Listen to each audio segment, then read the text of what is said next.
सर्व उत्थान अतिशय उत्कृष्ट पद्धतीनं कथन केला होता।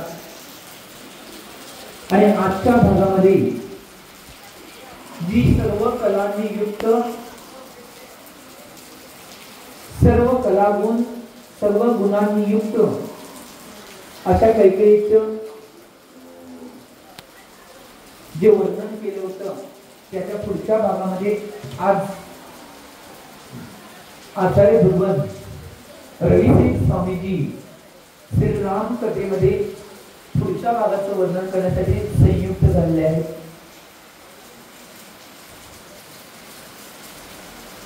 एवढ्या कलागुणांनी अलंकृत असलेली जी कैकेयी होती, या सगळ्या कलागुणांच्या मुळे ती पूर्ण पृथ्वी तलावर, पूर्ण समाजामध्ये आणि उपनगरामध्ये सगळीकडं सगळ्यांचं मन मोहित करत होत। परंतु तिच्या वडिलांच्या डोक्यामध्ये एक विचार होता की सगळ्या माणसांना आपलेच करणारा गुण असणारी कैकेयी, तिचं लग्न मी कुणाबरोबर लावून द्यायचं? जर मी स्वतःहून तिचं लग्न लावून दिलं तर कोण राजा असा भेटेल, तिचा पती भेटेल की त्याच्यामध्ये जर कलागुण कमी असतील, शक्ती कमी असेल आणि त्याच्याजवळ जर गुण कमी असतील तर तो त्या कैकेयी बरोबर अन्याय होईल। असे त्यांच्या पितांनी विचार केल्यानंतर ते विचार करतात आणि ठरवतात की आपण काय करायचं, स्वयंवर ठेवायचं। आणि स्वयंवर ठेवल्यानंतर सगळ्या राजांना तिथं आमंत्रित करायचं आणि त्या राजामधील ज्या राजाच्या गळ्यामध्ये स्वतः ती वरमाला घालेल त्या राजाबरोबर तिचं लग्न लावून द्यायचं। कारण की कलागुणांना, ज्याच्याजवळ कलागुण आहेत तेच वाव देऊ शकतात।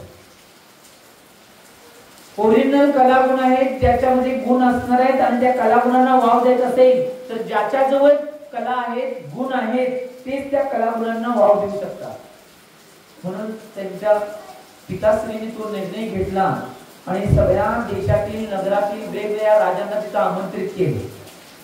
त्या आमंत्रित राजामध्ये जो भ्रमण करत असणारा दशरथ सुद्धा आला होता। त्या आमंत्रित राजामध्ये जो भ्रमण करत असणारा जनक सुद्धा आला होता। आणि तो दशरथ आणि जनक त्या स्वयंवरामध्ये उपस्थित राहिले। सगळे राजे, देशोदेशीचे राजे वेगवेगळे कलागुणांनी, वेगवेगळ्या आमंत्रणांनी, सुंदर शरीराने सहित असणारे सगळे राजे तिथे उपस्थित होते। आणि त्या राजांच्या मध्ये एवढी सगळे कलागुण, सुंदर शरीर, सगळ्या सुंदराची शरीर, इतकी बलिष्ठ, इतकी असणारे सगळ्या राजांच्या मध्ये सगळ्यात जास्त कोण उठून दिसत असेल तर उत्कृष्ट राजा म्हणून दशरथ उठून दिसत। तिथले मंत्री, तिथले श्रावक आणि तिथले श्रोते हे सगळेजण विचार करत होते की आता जी कैकेयी आहे ती कैकेयी कुणाच्या गळ्यामध्ये वरमाला घालणार आहे? कारण की तिच्याजवळ सगळ्या प्रकारचे गुण, सगळ्या प्रकारच्या कला, सगळ्या प्रकारच्या व्यवस्था तिच्याजवळ स्वतःमध्ये विद्यमान होत्या। अशामध्ये अशा देशोदेशीचे सुंदर सुंदर राजा आले आणि कुठल्या राजाच्या गळ्यामध्ये ती वरमाला घालणार हा प्रश्न सगळ्यांच्या मनामध्ये होता। काही काही राजा तर निवड करण्यामध्ये निष्किल होते। निवड करण्यामध्ये म्हणजे आता कैकेयी बहुतेक या राजाच्या गळ्यामध्ये माळ घालते वाटतं, बहुतेक कैकेयी या राजाच्या गळ्यामध्ये माळ घालते वाटतं। सगळ्यांच्या मनामध्ये वेगवेगळ्या भावना होत्या। आणि ज्यावेळी स्वयंवराला सुरुवात झाली, ती कैकेयी हातामध्ये वरमाला घेऊन जे देशोदेशीची सुंदर सुंदर राजे, ज्यांच्याजवळ सुंदर सुंदर कलागुण आहेत, वेगवेगळ्या सगळ्या व्यवस्थेने सुसज्ज असलेले देशोदेशीचे सुंदर सुंदर राजे तिथे एका ठिकाणी उपस्थित होते। आणि त्या उपस्थितामध्ये ही कैकेयी आहे ती वरमाला घेऊन वेगवेगळ्या राजांच्या जवळ जवळ जात आहे। आणि जात असताना तशी पुढे चालत चालत सगळ्यांच्या मनामध्ये आता ह्या राजाच्या गळ्यात घालत्या का, त्या राजाच्या गळ्यात घालत्या, त्या राजाच्या गळ्यात घालत्या, कैकेयी तशीच पुढे जात जात गेली। आणि ज्यावेळी दशरथाच्या समोर आली, त्यावेळी दशरथाच्या समोर आल्यानंतर, कारण की पहिलाच ज्यावेळी सगळे राजे तिने पाहिले होते त्यावेळी भाव मला तर पहिलाच तिनं घालून टाकली होती दशरथाला, आता द्रव्य मला जी घालायची राहिली होती ती द्रव्य मला थोडी दशरथाच्या गळ्यामध्ये घातल्या. सगळीकडे जयकार आणि सगळीकडे घोषणा चालू झाल्या की निश्चित रूपानं त्यांचं जे लग्न आहे ते झाल्यासारखं आहे. कारण की वर मला गळ्यात घातली म्हणजे लग्न झालेलं आहे. परंतु आता बरेच राजे ज्यांनी कयास लावले होते, ज्यांनी कयास बांधले होते की यांच्याच गळ्यामध्ये वर माला घालेल, त्यांच्या मनामध्ये एका विकल्प चालू झाले. काही राजे खुश झाले की बरोबर योग्य तो वर त्या कैकेयीने निवडला. काही राजे उदास झाले होते, कारण की माझ्यामध्ये सगळे गुण असून त्या राजाला का निवडलं म्हणून काही उदास झाले. आणि काही तर असे उदास झाले की ते भांडण करण्यावर तयार झाले. त्यांना मनामध्ये आलं की आता आम्ही युद्ध करणार अशी ती बोलू लागली. अशी अवस्था निर्माण झाल्यानंतर या अवस्थेतून आता मार्ग काढायचा आहे. आता त्यावेळी काही राजे एवढे आतुर झाले की कैकेयी आमच्यामध्ये काही गुण कमी नसताना, आमच्यामध्ये काही सुंदरता कमी नसताना त्या कैकेयीने त्या दशरथ कुठला राज्याचा तो राजा आहे कुणास ठाव, कारण की दशरथ आहे तो आपलं राजपद न घेता तसंच इकडे तिकडे भ्रमंती करत होता. त्यावेळीची ही घटना आहे. कसं काय काय होते बघा जीवनामध्ये, कर्म कुठल्या दिशेने नेते आणि कर्म काय काय करवते ही दशा यातून आपल्याला लक्षात आल्या. कर्म सिद्धांत घटाला त्यावेळी आता ते राजे जे भांडण्याच्या मूडमध्ये त्याने ठरवलं युद्ध करायचं. या दशरथा बरोबर युद्ध करण्यापेक्षा जिनं आपल्याला निवडलं नाही तिच्या बरोबर तिला युद्धामध्ये घेणं आवश्यक आहे. काही राजे तर एवढ्या खालच्या पातळीला गेले, ते म्हणले की त्या कैकेयीचे केस वडा. परिस्थिती कुठे येऊन ठेवली बघा, काय परिस्थिती होते जीवनामध्ये. कुठल्याही परिस्थितीवर तुम्ही जावा, संघर्ष हा तुम्हाला 5वीला पुजलेला आहे. काय म्हटलं मी, जीवनाच्या कुठल्याही वळणावर तुम्ही जा, संघर्ष हा तुमच्या 5वीला पुजलेला आहे. ज्यालाच आचार्य भगवान कर्म सिद्धांत म्हणतात की ज्या ज्या जीवनाच्या वळणावर जे जे संघर्ष आमच्या समोर येतात त्या संघर्षामध्ये आम्ही निखाऱ्याप्रमाणे उठून दिसणे हाच जीवनाचा खरा संघर्ष आहे. त्या कैकेयीने सुद्धा तेच केलं. ज्यावेळी तसे शब्द कानावर आले तर कैकेयीचे जे पिता होते ते पिता त्यांना मनामध्ये कुतूहल निर्माण झालं की या दशरथाचं आणि कैकेयीचं काय होते कुणास ठाऊक, कारण की हे सगळे राजे एका वेळी यांच्याबरोबर युद्ध करण्यास निश्चित रूपानं आरूढ झालेले आहेत. त्यावेळी ते पिता त्या कैकेयीला आणि दशरथाला सांगतात, हे दशरथ तू कैकेयीला रथामध्ये घेऊन तू इथनं अशा ठिकाणी घेऊन जाऊन लपून बस. राजनीती हीच सांगते ज्यावेळी आपली नीती चालत नाही त्यावेळी राजनीती करणं आवश्यक आहे. काय म्हटलं मी, ज्यावेळी आपली नीती चालत नाही त्यावेळी राजनीती करणं आवश्यक आहे.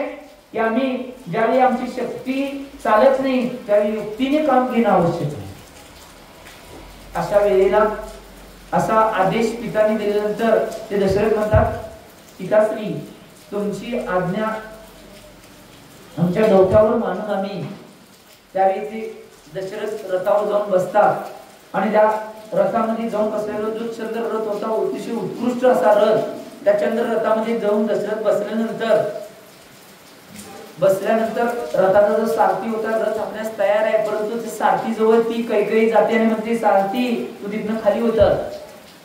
आणि ते सारथीला खाली उतरून ती कैकेयी स्वतः रथ आपल्या ताब्यात देते आणि त्या रथाच्या सारथी आपण स्वतः बनते. आणि दशरथा म्हणते, हे प्राणी काय बरोबर, हे प्राणनाथ. आणि पुढे काय, तुम्ही सगळं बोलवताय की घरात, होय हो तसं काय म्हणत नाही. चला त्या रामायणाचं ते नव की हे प्राणनाथ तुम्ही मला आज्ञा करावी की मी रथ कुठल्या दिशेला न्यावं. कुठल्या राजाची बला आल्या कुणास ठाव, त्या राजाकडे मी ज्या राजाकडे रथ नेणार आहे त्या राजाची बला आलेली आहे, मला तुम्ही आज्ञा करावी की कुठल्या दिशेनं कुठल्या राजाच्या समोर रथासमोर मी रथ न्यावा. आता ही आज्ञा मागितल्यानंतर दशरथ म्हणतोय, बाकीचे जे राजे आहेत त्या राजांच्यावर हमला करण्यापेक्षा या राजांना सगळ्या राजांना उठवून बसवणारा जो मेन राजा आहे त्याचा जो रथ आहे त्या दिशेने रथ नेला जावा. कैकेयीला आदेश मिळाल्यानंतर कैकेयी ती रथावर बसलेली स्वार तिला चंद्ररथ समोर एक दिसतोय, तो समोर चंद्ररथ दिसल्यानंतर ती जाते त्या समोरच्या चंद्ररथा समोर यांचा चंद्ररथ समोर उभा करते आणि उभा केल्यानंतर आता त्या रथ उभा केलेल्या दिशेला तो दशरथ आहे तो आपला बाण काढतोय आणि एकावर एक बाण सोडायला चालू करतोय।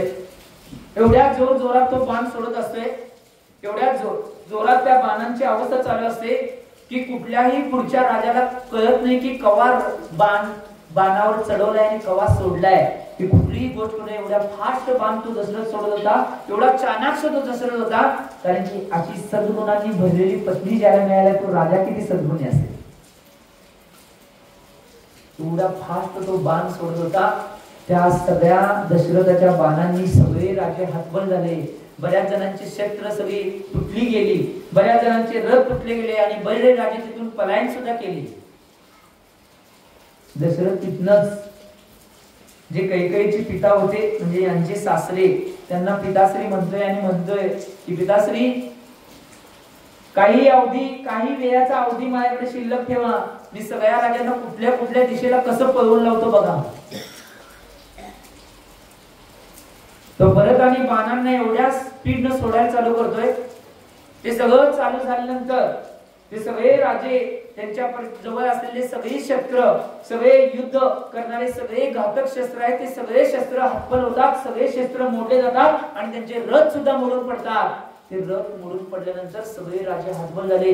काय काय राजे आपल्या विद्येने तिथून पलायन करतात, काय काय राजे वेगवेगळ्या दिशेला पलायन करून जातात, कोणीही राजा तिथे शिल्लक राहील नाही। ही अवस्था पार पडल्यानंतर सगळेजण त्या रथामध्ये बसलेली सुंदर जोडी जी चंद्राने चालण्याप्रमाणे सुशोभित होत होती, ती पती पत्नीची जोडी दशरथ आणि कैकेयी एवढी सुशोभित दिसत होती। सगळे राजे हतबल होऊन पळून गेल्यानंतर सगळ्या लोकांनी त्यांच्या दोघांचा जय जयकार चालू केला की राजा दशरथ की जय आणि राणी कैकेयी की जय। हा जयकार चालू केल्यानंतर सगळ्यांनी जयकार केला। जयकार केल्यानंतर सगळे जिथे तिथले मंत्री होते, श्रावक श्राविकागण होते आणि जे कैकेयीचे पिता होते ते तिथे उपस्थित झाले आणि उपस्थित झाल्यानंतर त्यांनी परत तिथे एकत्र येऊन अतिशय थाटामाटामध्ये सगळी नगरी सजवली। सगळे नगरामध्ये सगळे नगर छोटे छोटे सजवले गेले आणि उत्कृष्ट पद्धतीने असा विवाह सोहळा कुठं पार पडत नाही, असा विवाह सोहळा त्या दोघांचा त्या पिताश्रींनी आणि नगरातल्या श्रावकांनी आणि मंत्र्यांनी पार पाडला। दोघांच्या मनामध्ये आता धीर आला की विवाह प्रसंग पार तर पडलाय। त्या दोघांनी ठरवलं, त्या पिताश्रींच्या आज्ञा त्या दशरथ राजांनी त्यांची पत्नी कैकेयीने घेतली आणि त्यांनी आज्ञा घेऊन त्यांनी म्हणले आता आम्ही आमच्या नगराकडे पलायन करतोय आणि आमच्या नगराकडे आम्ही जातोय। पिताश्रींनी आज्ञा दिली की तुम्ही तुमच्या नगराकडे जाऊ शकताय। ज्यावेळी दशरथ त्या नगराकडे जायसाठी परत रथामध्ये बसला, आता जे मंत्री आहेत, पिताश्री आहेत, सगळे श्रावक श्राविका आहेत, त्यांना तो एक रथ न दिसता रथात एकाच बसले दोघेही पती पत्नी, परंतु तो एक रथ दिसताना तिथं हजारो रथ तसेच दिसायला लागले। कुणाला काही कळलं नाही काय आबा आहे। त्यावेळी त्या पिताश्रींनी उत्तर दिलं की आभामय दोघांच्या अंतरंगामध्ये असणारे जे कलागुण आहे, दोघांच्या मध्ये असलेली जी सुंदरता आहे, ती सुंदरताच या रूपामध्ये हजारो रूपामध्ये प्रकाशित होत आहे। आज काय काय माणसं बघितली, आभा तर सोडाच, सुंदरता तर सोडाच, गुण तर सोडाच, सगळ्या गोष्टी आम्ही चिंतन म्हणून करणं आवश्यक आहे। त्यांनी प्रयाण केलं, आपल्या नगराकडे ते आले आणि नगरामध्ये आल्यानंतर परत त्या नगरामध्ये आल्यानंतर कारण की मधली सगळी अवस्था होती ती कालच्या भागामध्ये आपण बघितली होती की दशरथ कुठल्या अवस्थेमध्ये तिथनं पलायन करून वेगवेगळ्या ठिकाणी भ्रमण करत होता, तो एकांतात। ती सगळी अवस्था बघितल्याने परत लक्षात आली की दशरथ राजा आपल्या राणीसह आपल्या नगरात परत येत आहे. परत त्या दशरथाचा जन्मोत्सव आणि राज्याभिषेक सोहळा त्या नगरातल्या सगळ्या श्रावकांनी अतिशय उत्कृष्ट रीतीने पार पडला आणि पूर्ण सगळं राज्य नगर सगळ्या ठिकाणी अतिशय उत्कृष्ट पद्धतीने सजावट केली होती. त्या सजावटीने सगळं काही व्यवस्थित रूपाने तिथं पार पाडलं गेलं. एवढी आभा होती, एवढं सुंदर नगर सजवलं होतं. सगळ्या गोष्टी एवढ्या सजवल्या असत्या ते जर सांगायचं म्हटलं तर 4 महिने रामायणला पूर्ण नाही, 1 वर्ष इथं सांभाळा थांबा म्हणतो.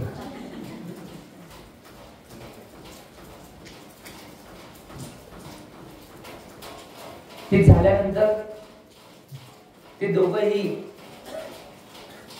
राज्य सिंहासनावर राज्याचा राजा आणि राज्याची महाराणी म्हणून विराजमान होते. आता दोघांच्या चर्चा चालू आहे. रामायण घडण्याचं मूळ कारण आणि आमचे जे मेन पात्र श्रीराम कथामधील मेन पात्र जे पद्म आहेत म्हणजे श्री रामचंद्र जे आहेत. आता इथं रामायण घडण्याची एक प्रक्रिया चालू होणार आहे. नीट ध्यान देऊन ऐका. दोघेही राज सिंहासनावर एकमेकांशी बोलत चर्चा करत बसलेले आहेत. त्यावेळी दशरथ कैकेयीस म्हणतोय, हे कैकेयी, आता मी ज्या राजांचा पराभव केलेला आहे, जे राजे त्याचं पळ काढले, या पराभव करण्यामध्ये सगळ्यात सिंहाचा वाटा कुणाचा असेल? ज्यांना माझ्या रथाची सारथी होऊन त्या रथाला योग्य रीतीने चालवण्याचं काम केलं, ते सगळं काम कोणी केलं असेल तर ते कोणी केलं होतं? कैकेयीने केलं होतं. त्यामुळं मी आज इतका प्रसन्न आहे. आज माझ्या राज्यामध्ये जे वैभव प्राप्त झालं ते मी तिकडे जिंकून आलो म्हणून, मी स्वयंवर करून आलो म्हणून. या सगळ्याला कारणभूत कोण असेल तर कैकेयी, तूच या सगळ्यास कारणभूत आहे. मी एवढा खुश आहे, एवढा प्रसन्न आहे, तू कोणता मागची तो वर मी तुला द्यायला तयार आहे.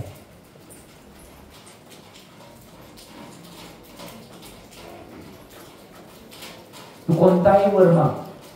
त्यावेळी कैकेयी अतिशय कलागुणांनी युक्त असलेली, सगळ्या गोष्टींना जाणणारी, सगळे भाव मनामध्ये उतरणारी अशी हुशार अशी कैकेयी ती म्हणते की प्राणनाथ, तुम्ही कोणताही वर देताय असं म्हणा नाही, परंतु मी वर आता मागणार नाही. मला ज्यावेळी वाटेल की मला वर मागायचं मी त्यावेळी तुमच्याकडून एक वर मागून घेईन.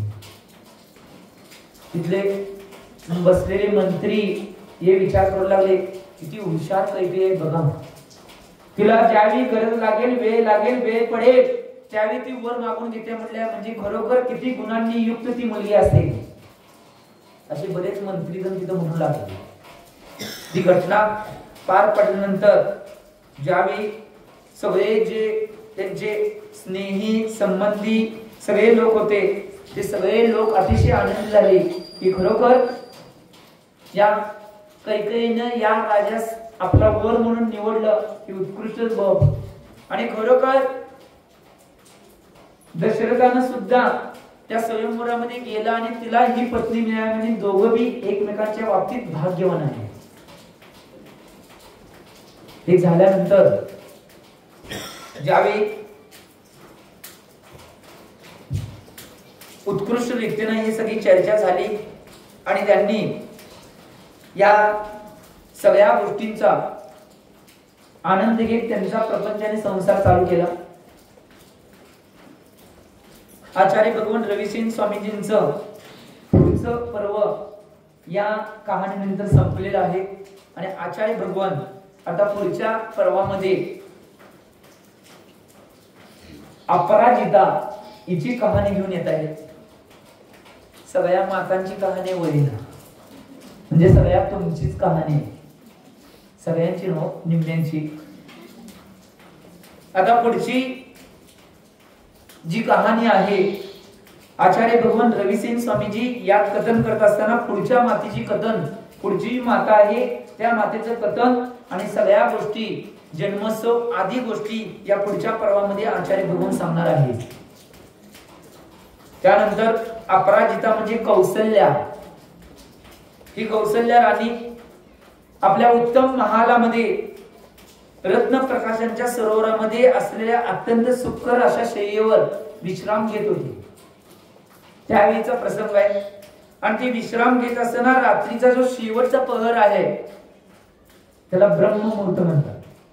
ब्रह्ममुहूर्तातला पहिला पहर. त्या प्रहरामध्ये तिला अत्यंत आश्चर्यकारक अशी स्वप्न पडली. स्वप्नामध्ये तिनं त्या स्वप्नामध्ये शुभ्र पांढऱ्या कलरचा हत्ती बघितला. त्या स्वप्नामध्ये उत्कृष्ट पद्धतीचा सगळ्या लक्षणांनी युक्त असलेला सिंह बघितला. त्याचबरोबर जे पूर्ण पृथ्वीला दिवसाने रात्र प्रकाशित करणारे असे 2 सूर्य आणि चंद्राला पाहिलं. हे पाहिल्यानंतर ज्यावेळी ती प्रातः काळाच्या झोपेमध्ये होती त्यावेळी तुतार्यांच्या मंगल स्वरांनी ती जागी झाली. कारण की तुमच्या इथे मंगल निनाद पंडित मामा लावतात तेव्हा तुम्ही जागा होताय. परंतु राजमहालात जे राजवाडे असतात किंवा जिथं पूर्वज राज्य करत होते अशा नगरामध्ये तुतार्यांचा आवाज आला जातोय. मग सगळे श्रावक श्राविका जागृत होतात. आणि तुतार्यांची जे आवाज ऐकल्यानंतर ती कौशल्य जागी झाली. आणि जागी झाल्यानंतर पहिला तिच्या मनामध्ये संकल्प विकल्प येऊ लागले की मी जे स्वप्नामध्ये पाहिले ते माझ्या प्राणनाथांच्याकडे जाऊन विचारून घ्यावं की या स्वप्नांचं फलित काय आहे. तुम्हाला मी कधी तर स्वप्न पडलं पडते. तुमच्या पोटामध्ये ज्यावेळी बालक होता त्यावेळी तुम्हाला स्वप्न पडले ना.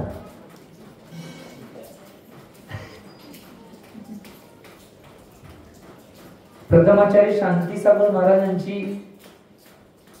जी माता होती ज्यावेळी प्रथमाचार्य शांतीसागर त्यांच्या पोटामध्ये उदरामध्ये होते त्यावेळी त्यांना स्वप्न पडलं होतं की किती 1008 कमलांनी मी भगवंतांची पूजा करत आहे.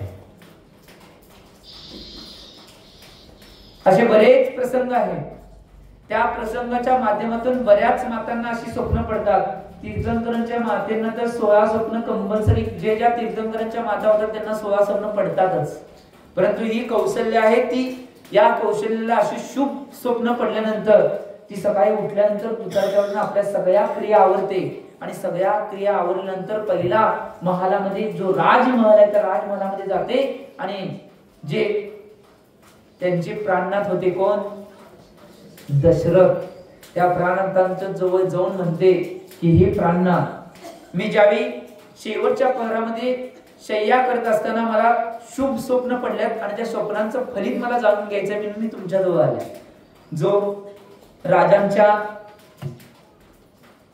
वेगवेगळ्या चर्चांमध्ये राजमहालामध्ये वेगवेगळ्या शास्त्रांचा ग्रंथांचा अभ्यास करणारा जो दशरथ राजा होता त्या दशरथ राजाने विचारलं की कौशल्या तुला कोणती स्वप्न पडलं.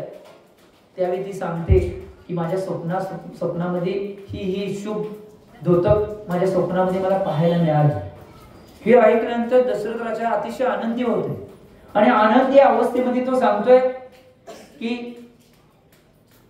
तो त्या कौशल्या म्हणतोय की एक गोष्ट लक्षात घे तू ही जी स्वप्न बघितलेली आहेस ती अतिशय उत्कृष्ट स्वप्न आहेत. आणि खरोखर तुझ्या पोटी जन्म घेणारा जो बालक असणार आहे तो अंतरंग आणि बहिरंग अशा दोन्ही प्रकारच्या शत्रूंचा दमन करणारा तो पुत्र होणार आहे. काय म्हणलं अंतरंग आणि बहिरंग सगळ्या शत्रूंचा दमन करणारा तुझ्या पोटी जन्म घेणार आहे ते स्वप्नांचं फलित आहे. हे म्हणल्यानंतर ती अतिशय एवढी आनंदित झाली. आणि आनंदित झाल्या पहिला तिनं आपल्या पोटावर हात ठेवला आणि एवढा आनंद महसूस केला कारण की असा पुत्र माझ्या पोटामध्ये आलाय. त्या पुत्राला स्पर्श करावा म्हणून तिने पोटावर हात ठेवला आणि त्यावेळी नमोकार मंत्र म्हणला आणि तिथनं ती निघून गेली. आणि ती जिन मंदिरामध्ये जाऊन जिनेंद्र भगवंतांची पूजा अर्चा करण्यामध्ये मग्न झाली.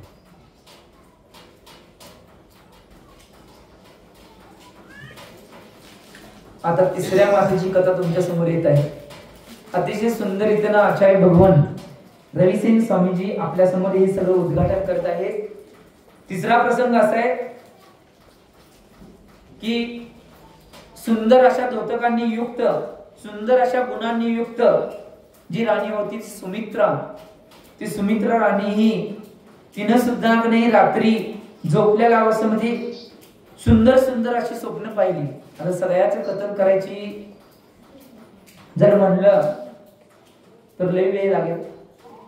त्यामुळं त्या सुमित्रानं सुद्धा सुंदर सुंदर ज्यावेळी स्वप्न बघितली त्या स्वप्न बघितल्यानंतर ती परत तसाच प्रसंग तुताऱ्यांचा आवाज झाल्यानंतर ती सुद्धा जागृत झाली आणि सकाळी सगळ्या क्रियावरून परत आपल्या प्राणनाथांच्याकडे राजमहालामध्ये गेली आणि विचारते की हे प्राणनाथ, मला सुद्धा अशी सुंदर सुंदर स्वप्न पडल्यात आणि याचं धोती तुम्ही सांगावं. त्यावेळी विचारलं गेलं की सुंदर स्वप्नामध्ये काय सुंदर स्वप्न पडले.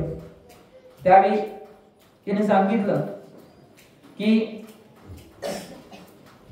मुख कमलावर असलेल्या कलशातील उत्तम जलाने लक्ष्मी आणि कीर्ती या देवी सिंहाचा अभिषेक करत आहे.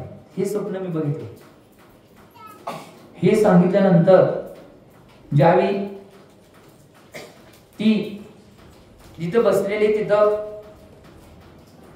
दशरथ राजा ते ऐकतोय आणि दशरथ राजा म्हणतोय की हे बघ सुमित्रा, जे हे स्वप्न तू पाहिलेले आहेस अति सुंदर स्वप्न आहे, परंतु ज्यावेळी हे सुंदर स्वप्न तू पाहिलीस त्यावेळी वेळ कोणती होती.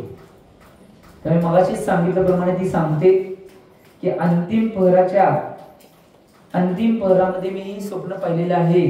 हे सांगितल्यानंतर त्यावेळी तो दशरथ म्हणतोय की हे प्रिये, तुला एक उत्तम पुत्र होणार आहे. तो कालाग्रणी युग प्रदान असा पुत्र असणार आहे. तो तुझ्या पोटी जन्म घेणार आहे. तो सगळ्या शत्रूंचा नाश करेल आणि अत्यंत तेजस्वी असा असणार आहे. असा पुत्र तुझ्या पोटी जन्म घेणार आहे. हे ऐकल्यानंतर तिला सुद्धा एवढा आनंद झाला. तुम्हाला जर आधीच कोण सांगितलं असा पुत्र होणार आहे, तुम्ही काय करशील हो? पेढ जिलेबी आधीच वाटते ना. परंतु हिनं ऐकल्यानंतर ही सुद्धा अतिशय आनंदित झाली आणि आनंदित झाल्यानंतर ती ग्रंथ वाचण्यासाठी आपल्या महलात जाऊन बसली आणि ग्रंथ जिनेंद्र भगवंतांची जी वाणी आहे ती वाणी ग्रहण करण्यामध्ये ती मग्न झाली. आता या दोन गोष्टी बघितल्यानंतर ज्यावेळी अपराजितेचा गर्भकाळ पूर्ण झाला आणि पूर्व दिशा जशी पूर्ण चंद्रात जन्म देते त्याप्रमाणे तिने अत्यंत कांतिमान अशा पुत्रास जन्म दिला. त्या निमित्ताने अभिनंदन करण्यासाठी आलेल्या लोकांचा राजा दशरथाने इतके धन दिले की त्याच्यापाशी फक्त चमर आणि छत्र याचाच काय तो परिग्रह शिल्लक राहिलाय असं वाटू लागलं. एवढं धन सगळ्यांना दान दिलं पुत्र जन्मास आलाय म्हणून. आमच्या वेळी गंगतोड वाजवलं होतं, बाकीचं काय वाजलं नाही कुणास ठाऊक. तुमच्या वेळी वाजलं होतं काय? नाही, कायच नाही. ठीक, आता इथनं पुढे तर लक्षात ठेवा हे काय सांगायला. तुम्ही काय म्हणणार माहिती काय, महाराज आम्ही आमच्या घरामध्ये कोण पुत्र पुत्री जन्माले आम्ही सगळं करीन हो, परंतु त्या पुत्राने आणि पुत्रीने तसं जर आचरण केलं नाही तर आम्ही काय करणार. एक गोष्ट लक्षात घ्या, मातेची बी तेवढीच जबाबदारी आहे की आपल्या मुलांना आणि पुत्र पुत्रींना संस्कार करण्याची जबाबदारी तेवढीच आहे. म्हणून सगळ्या कलागुणांनी युक्त अशी माता असणं आवश्यक आहे. हे कालच्या भागामध्ये आपण शिकून आलो आणि आज आचार्य भगवान जन्माची कथा सांगत आहेत. तेवढं सगळं परिग्रह, एवढं सगळं त्यांच्याजवळ वैभव असताना त्यांनी एवढं दान दिलं त्या पुत्राचा जन्म झालाय म्हणून. आणि त्यावेळी जे सगळे वैभवशाली बांधव होते त्यांनी त्या बालकाचा, जो बालक होता त्याचा वर्ण, त्या बालकाचा वर्ण कसा होता, मध्यान्हीचा सूर्य असतो की नाही त्या सूर्यासारखा त्याचा कलर होता. आणि लक्ष्मीने त्याच्या वृक्षस्थलास आलिंगन दिले होते असं वाटत होतं आणि पद्मासारखे म्हणजे कमळासारखे होते. म्हणून मातापित्यांनी त्या बालकाचं नाव काय ठेवलं, पद्म. आता एंट्री झाली कोणाची, ज्यांची आपण कथा ऐकत आहोत त्या श्रीरामांची एंट्री झाली. पद्म म्हणजेच प्रभू रामचंद्रजी.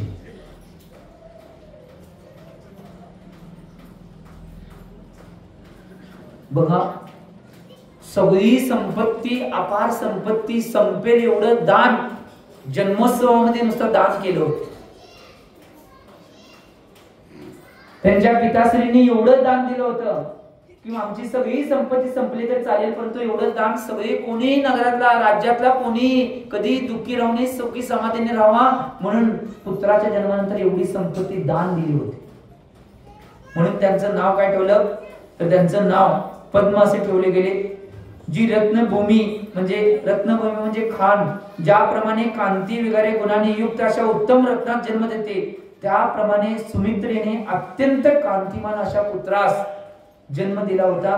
त्या पद्माचा जन्मोत्सव जणू अनुकरण करीत बंधुजनांनी त्यांचा मोठा जन्मोत्सव साजरा केला. त्यावेळी शत्रूच्या नगरामध्ये संकटाची सूचना देणारे हजारो उत्पात होऊ लागले. नुसता जन्म, बालकाचा जन्म झाल्यानंतर शत्रू नगरामध्ये सुद्धा उत्पात अशी निर्माण झाले की या नगरामध्ये कोणतर जन्म घेतलाय तो असा आहे की त्याचा पराजय कोणीही करू शकत नाही. याचे द्योतक,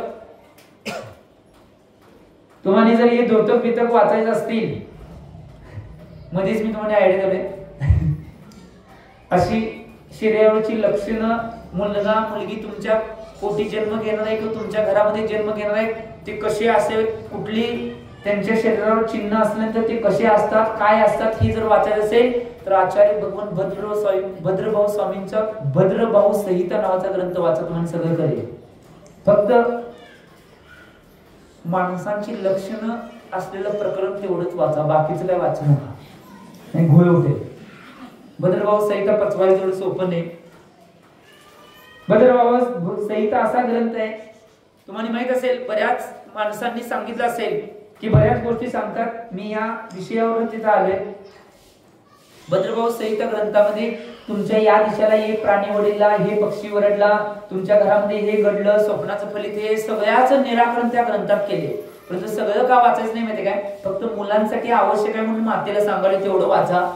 बाकीचं का वाचायचं नाही. जर वाचला तर प्रत्येक क्षणाला तुम्हाला विकल्प चालू होते. हे इकडे वरडलं, हे होण्याची शक्यता आहे बघा, ते तिकडे वरडलं, हे होण्याची शक्यता आहे. त्यामुळे वाचायच नाही.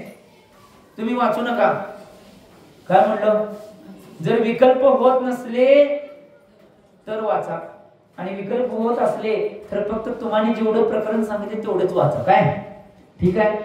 पुढं जे विषय चालू होता, ज्यावेळी जन्मोत्सवाचा आनंद चालू होता, तो आनंद झाल्यानंतर जे शत्रू नगर आहे त्या शत्रू नगरामध्ये उत्पात चालू झाला, आणि उत्पात चालल्यानंतर त्यांच्याच बांधवजनांमध्ये जे नगरामध्ये संपत्तीची सूचना देण्याने अनेक शुभचिन्ह घटायला लागले. आता संपत्ती मिळणार आहे, बरीच संपत्ती प्राप्त होणार आहे, असे शुभ सूचने त्या माध्यमातून होऊ लागले. का, कारण की अशा एका बालकाचा जन्म झालाय की तो बालक देदीयमान, सुंदर, सगळ्या गुणांनी युक्त, सगळ्या कलागुणांनी युक्त आणि सगळ्या प्रकारचं सगळं त्याच्याजवळ उपस्थित असा बालक जन्माला नाही म्हणून या सगळ्या घटना घडतात. तीर्थंकर बालक जन्माला येतोय, त्या तीर्थंकर बालकाचा जन्म व्हायच्या आधीपासून ही सगळी शुभसूतक अशी घडत असतात. रत्नांची वृष्टी काय होते, सगळीकडे सुभिक्ष काय बनतोय, सुगंध वारा काय वाहतोय, सगळ्या गोष्टी त्यावेळी जशा शुभेच्छ होत असतात तसा महापुरुषांचा जन्म होतोय. तो महापुरुषांचा जन्म सुद्धा तशा शुभेच्छा सहित तो घटत असतो. यांचा सुद्धा जन्म असाच पद्धतीनं घटित होत होता. आणि तो ज्यावेळी सगळ्या संपत्तीची सूचना देणारा घटत होता, त्यावेळी सुमित्रेच्या त्या पुत्राच्या शरीराची कांती पूर्ण वाढ झालेले नील कमलांच्या कांतीसारखी होती. जणू कांतीरूपी पाण्यामध्येच पोहत होता, सुंदर लक्षणाने युक्त होता. माता पित्याने त्याचे नाव आता पद्म ठेवलं होतं. आणि ते झाल्यानंतर आता दुसरं एक, हे त्या दोन्ही बालकांची सुंदर रूपे, दुसऱ्या बालकाची भी कथा इथं सांगणार आहेत. आता कुठला बालक, आता साजरा दुसरा एक उत्सव साजरा होणार आहे याच मध्ये की एक ज्यावेळी त्या सुमित्रेच्या पुत्राच्या शरीराची कांती पूर्ण वाढ झालेल्या नीलकंठाच्या कांतीसारखी होती, जणू कांती पाण्यामध्येच सुंदर लक्षणाने तो युक्त होता. म्हणून एक गोष्ट लक्षात घ्या, त्या बालकाची कांती तशा पद्धतीने वाढत असताना माता पित्यांनी एक आम्ही ज्या याच वाट बघत होतो, काय वाट बघत होतो? लक्ष्मणाच्या जन्माची आतुरतेने वाट बघायला. परंतु इथं आचार्य भगवान या लक्ष्मणाची जी जन्माची लीला आहे ती लीला न सांगता पुढे चाललेली आहे. मला एक सांगायचं आहे बघा, आज तुम्ही जे हे कथन ऐकत आहे श्रीरामांची कथा म्हणून ऐकत आहे. कुणाची? श्रीरामांची. आज जेवढी काही तेज कांती शरीराची सगळी उत्पत्ती याच्यामध्ये कुणाचं जर सगळ्यात जास्त क्रांती असेल तर ती कुणाची होती?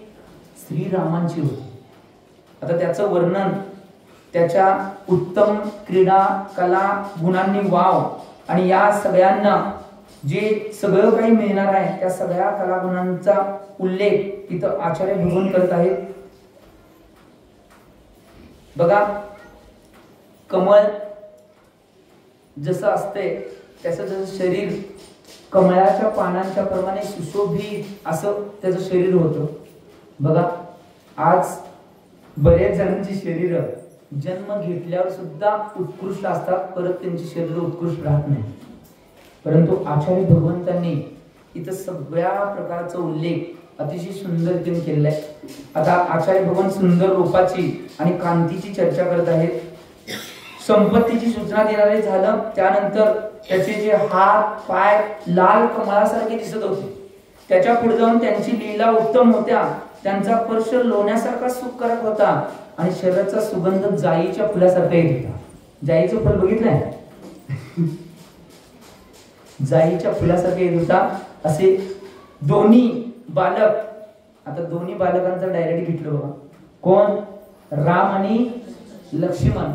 ते उत्कृष्ट क्रीडा करीत असताना कुणाची बरे मन हरण होणार नाही. तुम्ही जर असे दोन बालक बघितला, समजा तुम्ही सोडा, आम्ही ज्या सगळ्यांचा त्याग केलेली महाराजजी जरी कुठं आहार करायला इकडे तिकडे गेले, पाठशाळेमध्ये सुंदर सुंदर छोटी छोटी बालक जर आले तर महाराजांचं लक्ष कुठं असते? तुमचं लक्ष कुठं असते? आहारात असते मग, आणि महाराजांचं लक्ष बालकावर असते. सोडा, तसं होऊ शकते, पण तू एक गोष्ट लक्षात घ्या, खरं ते सांगायला तरी महाराजांचं लक्ष बालकाकडे असू शकते का? महाराजांची इच्छा काय आहे? प्रत्येक बालक आहे तर चांगला उत्कृष्ट श्रावक श्राविका व्हावी ही इच्छा आहे, म्हणून त्या बालकाकडे लक्ष आहे. तुमचं लक्ष बालकाकडे काय आहे? सुंदर दिसायलाय, किती सुंदर आहे, किती चांगला आहे, या अपेक्षेने आहे. काय म्हटलं मी? तसं या राम लक्ष्मण दोन जोडी, दोन भावांच्याकडे एवढे सुंदर शरीराने ते युक्त असणारे सगळ्यांची मन हरून घेत होते. तुम्ही लक्ष कसं द्या माहिती काय? तुम्ही राग सोडून लक्ष द्या, मग त्या बालकाला लक्ष देणं योग्य आहे. तुम्ही राग धरून लक्ष देताय म्हणून ती लक्ष देणं योग्य नाही. महाराज जे लक्ष देणार आहेत, ज्यावेळी एक उदाहरण सांगतो घटित झालेलं, आता मधीच उदाहरण आले म्हणून सांगतो. एक उदाहरण काय, एका नगरामध्ये आचार्य भगवान, नाव नंतर सांगतो, एका नगरामध्ये विहार करत होते आणि एक एवढा छोटासा बालक होता आणि तो छोटासा बालक एवढा सुंदर होता दिसायला, आणि तो तिथं त्यांच्या जिथं तो होता तिथे एक खेळ करत होता, गोट्यांचा खेळ. सगळी बालक गोट्यांचा खेळ करतात, तो असा करतात, परंतु तो बालक असा होता, एकावर एक एकावर एक एकावर एक एकावर एक एकावर एक अशा 7 गोट्या त्या बालकांनी ठेवलेल्या. असं कोण ठेवू शकते? ठेवलेल्या. खरं सांगाले, महाराजांनी, आचार्य महाराजांनी ते बघितलं. आचार्य महाराजांनी बघितल्यानंतर त्या बालकाजवळ ते आचार्य महाराज गेले आणि बालकाला म्हणले, तुझे माता पिता कुठे आहेत ते मला त्या माता पित्यांच्याकडे घेऊन चल. असं कधी होऊ शकते? सगळं व्हायले.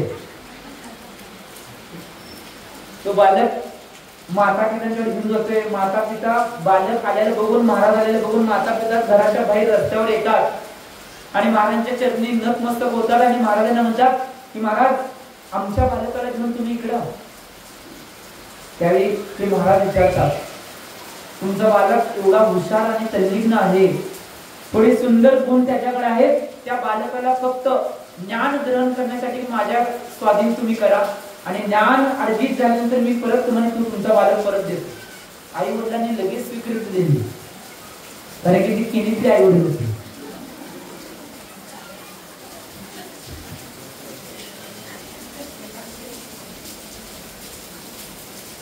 आम्ही आमच्या जीवनामध्ये चिंतन करणं आवश्यक आहे.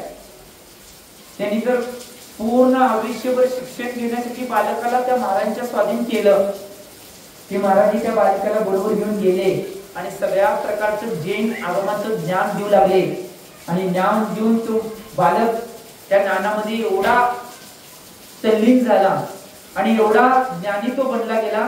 ज्ञानाची सगळी अपेक्षा पूर्ण केल्यानंतर त्या बालकाला महाराजजी म्हणले, आता तुझं ज्ञान पूर्ण झाले, तू तुझ्या आई वडिलांकडे जाऊ शकते. तेव्हा तो बालक म्हणतोय की महाराजजी, माझे आई वडील आता दुसरं कोण नाही, जिनवानी माता माझी आई आहे आणि तुम्हीच माझे पिता आहात. माझे आई वडील कोण नाही. आई वडील तिथं आले. आई वडिलांनी विचारलं की बालका चल आमच्या घरी, परंतु आई वडिलांना तो म्हणला, माझी माता जिनवानी माता आहे, माझे पिता माझे महाराज जे आहेत म्हणजे आचार्य महाराज आहेत. हे म्हटल्यानंतर आई वडिलांनी लगेच महाराजांना स्वीकृती दिली. महाराज या बालकाला दीक्षा द्यावी. दीक्षा दिल्यानंतर तो बालक भविष्यामध्ये आपल्या समोर कोण म्हणून आला माहितीये? आचार्य जिनसेन म्हणून तो आपल्या समोर आला. आणि त्या जिनसेन आचार्यांनी एवढ्या ग्रंथांची स्थापना, एवढे ग्रंथ लिपिबद्ध केले आणि एवढ्या ठिकाणी धर्माचा आपल्या निश्चित रूपाने डंका आणि धर्माचा ध्वज फडकवला की बोलू शकत नाही. तामिळनाडूची एक घटना तुमच्या समोर प्रस्तुत करत आहे की आमच्या ज्यावेळी धर्माची हे का सांगायले, ज्यावेळी या दोन भावांची कथा आणि महापुरुषांची कथा अशाच घडतात, परंतु आम्ही महापुरुषांच्या कथांचं आचरण आमच्या जीवनात करत नाही म्हणून या सगळ्या घटना. तामिळनाडूमध्ये ज्यावेळी सगळ्या जैन धर्माच्या जैन धर्मीयांना, तिथल्या राजाला जैन धर्मीय राजाला दुसऱ्या राजाने जिंकलं आणि तिथल्या सगळ्या माणसांना धर्मांतरण करायला लावलं, त्यावेळी ते जिनसेन महाराज जे आता ज्यांची मी कथा सांभाळली ती जिनसेन महाराज तामिळनाडूत होते. त्यांनी निर्णय केला, जर आमचे सगळे माणसं जैन श्रावक श्राविका जर दुसऱ्या धर्मांमध्ये धर्मांतरण केले असतील तर त्यांनी संकल्प केला, मी आजपासून संकल्प करतोय की 108 लोक परत जी धर्मांतर केले ती परत जैन धर्मात येत नाही तोपर्यंत आहार उठणार नाही. पहिला आहार 16 दिवसानं झाला. किती दिवसानं? 16 दिवसानं पहिला आहार झाला. 108 लोक परत आपल्या धर्मामध्ये यायला 16 दिवस लागले. दुसरा आहार झाला 15 दिवसानं. तिसरा आहार झाला तो 13 दिवसानं. चौथा आहार झाला तो 11 दिवसानं. परत 9, 7, 4 आणि 2 आणि 1 असं मग कंटिन्यू दिवसाला 108 लोक परत धर्मामध्ये जैन धर्मामध्ये परत येऊ लागले आणि जैन धर्माचं पालन करायला लागले. एवढं कठीण परिश्रम, एवढे कठीण तप त्या जिनसेन आचार्यांनी घेतलंय म्हणून आजपर्यंत धर्माची ध्वज पताका तशीच लहरायत सगळ्या राज्यामध्ये नगरामध्ये फैरत आहे की त्यांनी दिलेलं बलिदान आहे. का म्हणाले? त्यांनी जर धर्माला वाचवलं नसतं, धर्म जर खांद्यावर घेऊन धर्माचे ध्वज पताका खांद्यावर घेऊन ते पुढे चालले नसते तर आमचा धर्म आज कुठं गेला असता हे आम्ही सांगता येत नाही. म्हणून जे असे महापुरुष असतात ते आपल्या जीवनामध्ये वेगवेगळ्या क्रांती करण्याचं काम आणि त्या महापुरुषांच्याकडे सगळ्यांचं लक्ष जाते आणि असं लक्ष देणं आवश्यक आहे. कधी कधी आम्ही भावना करणं आवश्यक आहे. मातेला आज मातेनं एक गोष्ट लक्षात घ्या, हे जे कथा ऐकल्या, मातेची भावना ज्यावेळी तिच्या गर्भामध्ये कोणता तर पुत्र किंवा पुत्री आहे अशी ज्यावेळी योजना होणार आहे त्यावेळी मातेनं पूर्ण धर्मासहित आपलं जीवन व्यतीत करणं आवश्यक आहे. त्याच वेळी असे महापुरुष तिच्या पोटामध्ये जन्म घेऊ शकतो. आजचे माता पिता शुभ बातमी कळल्यावर पहिला पिक्चर बघायला जातात. काय सांगायचं? कोण नाटक बघायला जातात, कोण काय तर खरेदी करायला जातात. परंतु एक गोष्ट लक्षात घ्या, महापुरुषांना जर महापुरुष रूपामध्ये जन्म द्यायचा असेल तर निश्चित रूपानं आपण ज्याप्रमाणे धर्माप्रमाणे सांगितले त्याप्रमाणे सगळं कथन करणं आवश्यक आहे. त्याच वेळी या सगळ्या गोष्टी घटित होऊ शकतात. तुम्ही तुमच्या जीवनामध्ये या गोष्टींना घटित करायचं असेल तर या सगळ्या गोष्टींचं कथन जीवनामध्ये करणं आवश्यक आहे. त्याच वेळी या सगळ्या गोष्टी घटित होतील. मी तुम्हाला सुद्धा एवढीच विनंती करतो की तुमच्या जीवनामध्ये सुद्धा या सगळ्या गोष्टींचं आचरण जेवढ्या प्रमाणात करता येईल तेवढं करण्याचा प्रयत्न करा. तुमच्या घरामध्ये सुद्धा एक महापुरुष जन्माला येऊन तो धर्माबद्दल क्रांती करावी एवढी भावना करतो आणि आजच्या वाणीला विराम देतो. जे बोलो आचार्य भगवान श्री सन्मत सागरजी महाराज की. उद्याच्या भागामध्ये आचार्य भगवान रविसेन स्वामीजी सगळ्या प्रकारचा बालपणाचा क्रीडाचा वृत्तांत, बाकीच्या गोष्टी, संकल्प, विकल्प, उपसर्ग आणि क्रीडामध्ये असलेले वेगवेगळे नाविन्यपूर्ण त्यांच्या कला त्या श्रीरामांच्या करणार आहेत. त्या अतिशय वैविध्यपूर्ण कला, वैविध्यपूर्ण नाटक आणि वैविध्यपूर्ण त्यांचं चारित्र्य, या चारित्र्याचं वर्णन उद्याच्या भागामध्ये आचार्य भगवान करणार आहेत. ते उद्याच्या भागामध्ये आपण श्रवण करूया. जे बोलो आचार्य भगवान श्री सन्मत सागरजी महाराज की. सुख के शुभ साथी दुख में ना